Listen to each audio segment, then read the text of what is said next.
Boa noite, gente, ou boa tarde, ou bom dia, dependendo do momento que vocês vejam esse vídeo. Eu resolvi gravar esse vídeo porque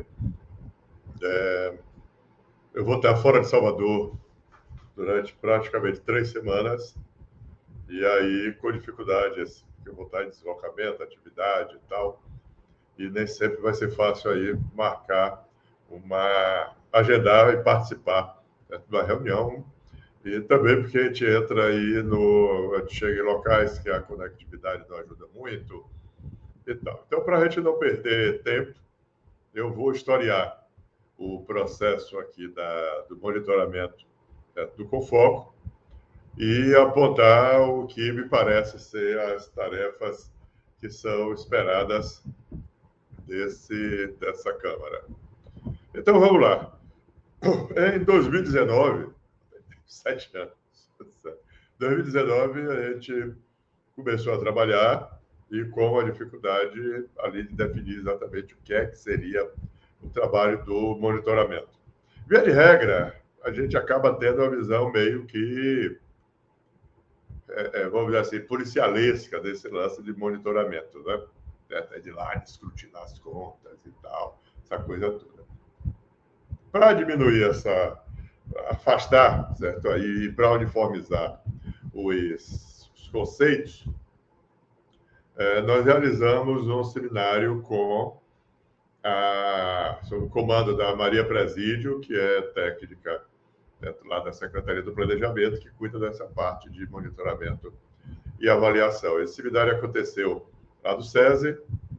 Eu vou disponibilizar no grupo.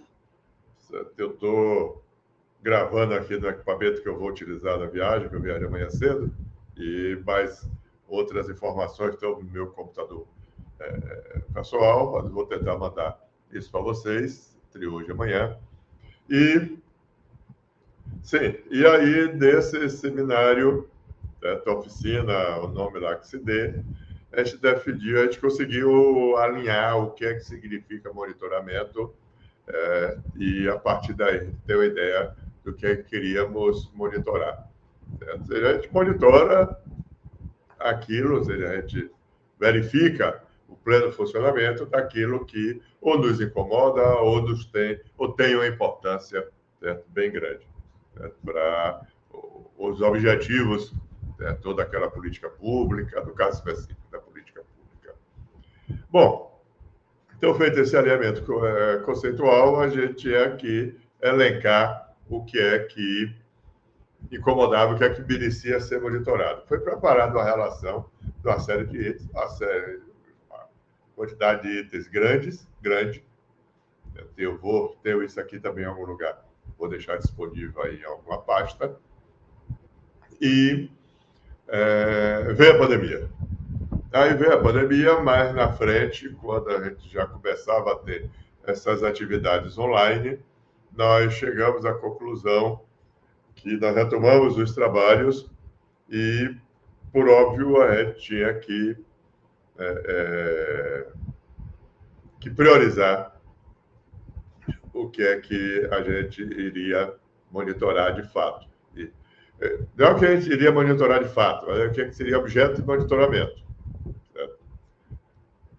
Aplicamos uma metodologia chamada Matriz de Guth, eu vou mandar material para vocês também, e a partir daí tivemos algumas reuniões de trabalho, onde a gente atribui pesos a uma série de fatores daquilo que a gente quer, do que é interessante para o monitoramento, e elencamos, priorizamos lá uma quantidade grande de itens a serem monitorados. E aí tem aquela coisa, que muito abraça, pouco aperta, né? Se você tem 7, 8 prioridades, você acaba não tendo nenhuma.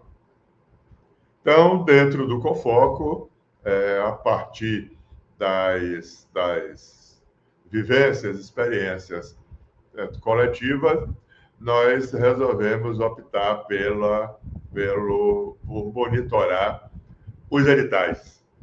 Ou seja, a gente vai desenvolver uma metodologia, certo, para se analisar se os editais atendem o que está escrito na lei e seus desdobramentos, regulamentação, decretos e tal, do que rege o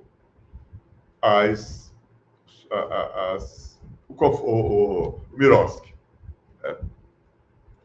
Então, essa foi a definição, certo? Foi a decisão, certo? Vamos ver aqui, vamos monitorar os editais. Tinha outras questões, vocês olham lá depois o que é que estaria passível de monitoramento, procedimento de prestação de contas e por aí vai, mas a opção foi pelos editais. E aí o trabalho era o que? Era definir uma metodologia, porque uma coisa é você entender o que é o monitoramento, depois o que é que a gente quer monitorar e depois como é que a gente vai monitorar. E por óbvio que a depender do que você monitore, você vai ter métodos específicos, né, de monitoramento. Então começou-se o trabalho a gente começou a tentar responder a pergunta seguinte: para o que eu quero monitorar os editais, quais são os parâmetros, os aspectos que eu vou levar em conta e como é que eu vou aferir esse processo de monitoramento. Então, isso aí houve outro trabalho, eu não acompanhei detidamente. Kelly andou trabalhando mais de perto, a Candice ajudou muito dentro nesse momento, e definiu-se um roteiro, certo, de questões que deveriam ser levadas em conta nesse processo de monitoramento. Esse roteiro, ele foi no primeiro momento, ele foi aprovado pelo CONFOCO com a sugestão que ele passasse por um processo de validação. Esse processo de validação, ele aconteceu no ano de 2025, e aí o Reginaldo, pela sociedade civil, e o rapaz, meu Deus, a memória vai faltar agora, mas o conselheiro que representava a CEPROME, do CONFOCO, participou dessa validação pela representação de governo. Então, eles escolheram um edital X, edital real, mesmo, e começaram a cotejar aquele edital com o roteiro de validação, de monitoramento pré-definido. Então, era tipo assim, o edital tem clareza do não sei o que lá e coisa e tal, aí dizia, não, tem, é suficiente, mais ou menos, insuficiente.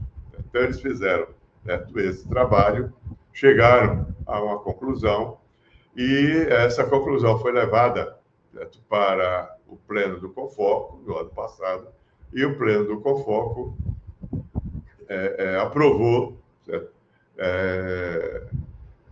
os procedimentos de monitoramento. É o seguinte, então, olha, isso aqui está legal, vale a pena, a gente chega ao nosso objetivo analisando os editais a partir desses critérios apresentados. E isso aí tá, deixa eu abrir aqui meu celular para minha pesca. Essa resolução, essa metodologia de monitoramento, ela está expressa nos 3 documentos que estão lá no grupo, que foram postados pelo Tiago. O primeiro é o fluxo das etapas, então é um fluxo assim mais sintético, aí é interessante que vocês leiam, certo? Ele é o primeiro arquivo, fluxo, etapas e responsabilidade do monitoramento, ele está numa versão mais gráfica, esquemática, vamos dizer assim, para a gente ter uma ideia geral. Então, é o quê? Você pega o edital, coteja, certo? Com essa matriz de análise, depois chega lá a uma determinada pontuação, a um juízo de valor, e a partir daí, do monitoramento, ele só faz sentido se ele tiver desdobramentos, né? Então, eu fui lá, analisei o edital está legal, pô, beleza. Eu digo lá para a secretaria aqui publicou aquele edital e diz, olha, velho, tá legal o que você fez. Ah, não, tem problemas. Então, tem problemas a partir dessa análise feita. Os problemas aparecem, é o que em alguns lugares se chama de achado de monitoramento, e esse achado de monitoramento é encaminhado para a secretaria, né, que, por sua vez, vai dar um retorno. E, a partir desse retorno, o CONFOP delibera.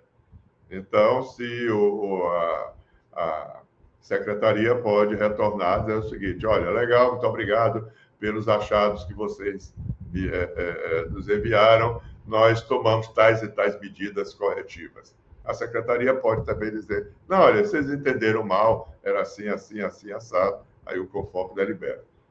A situação limite é a secretaria simplesmente desconsiderar os achados de monitoramento, e aí o CONFOP vai tomar uma decisão mais severa, certo? Por assim dizer. O segundo arquivo, certo? Aí ele já detalha mais esse fluxo, certo? De monitoramento. Certo? O primeiro é mais esquemático, para ter uma visão geral, o segundo já é mais detalhado. Por fim, o terceiro arquivo é a matriz de análise, certo? De edital, certo? Que aí tem todos aqueles critérios, tem todos os itens que devem ser analisados no processo de monitoramento e o espaço reservado para a aferição de quem faça esse trabalho de monitoramento. Então, esse aí é o resgate histórico, breve. Se vocês tiverem necessidade de informações adicionais, eu estou aqui à disposição para tal. Certo? Aí a gente vai conversando assincronamente. E qual é a nossa tarefa agora, qual é a expectativa do CONFOP em relação a esse processo de monitoramento?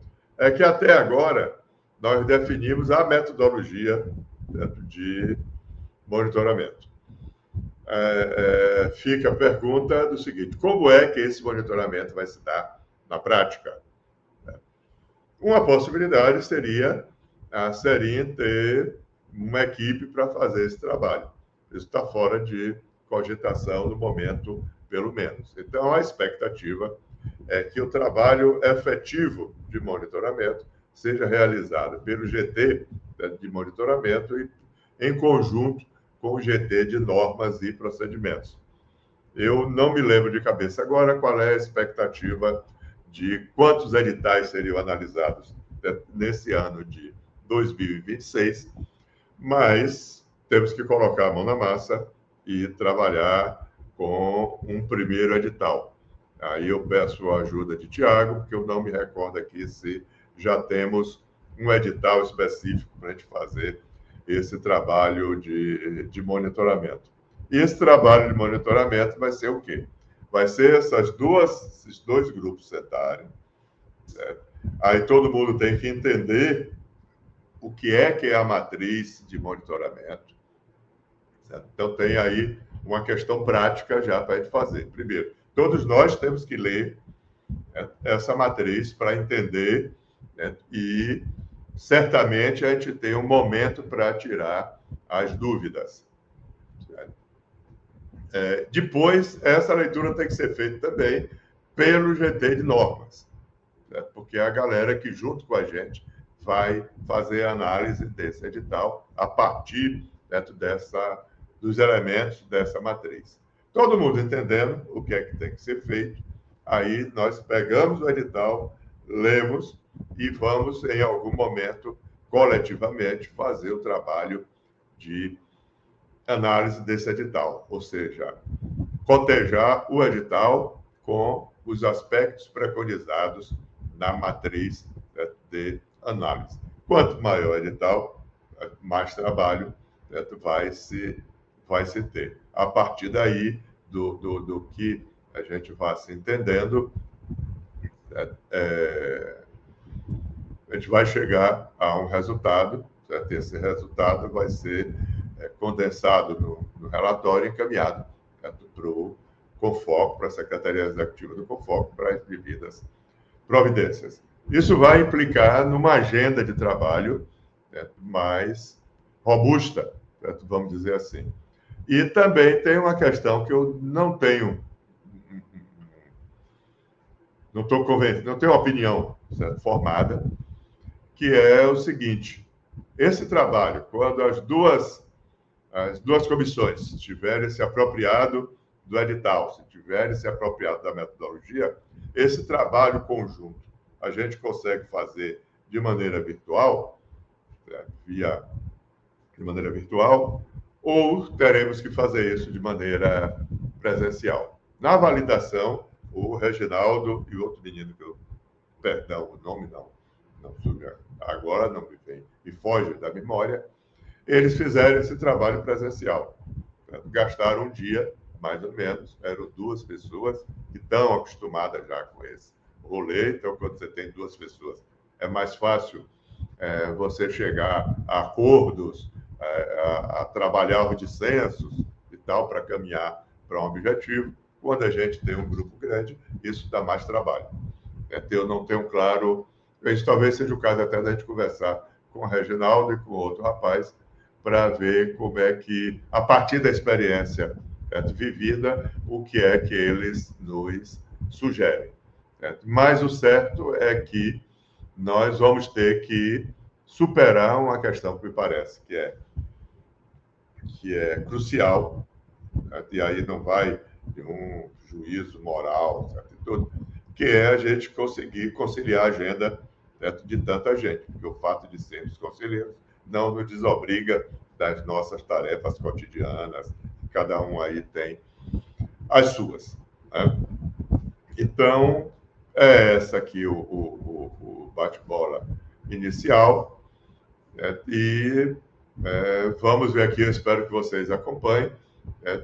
E volto a dizer, fica à disposição para os devidos esclarecimentos. Espero que tenha sido claro. Se não fui, certo, fosse redundante, manda mensagem, manda áudio, manda sinal de fumaça, que a gente vai tentando responder aí, certo, entre uma pousada e outra, entre uma oficina e outra, que eu vou estar envolvido aí nessas próximas 3 semanas. É isso, gente. Vamos que vamos, certo? Espero que tenha ajudado aí na compreensão de onde é que partimos e onde é que pretendemos chegar.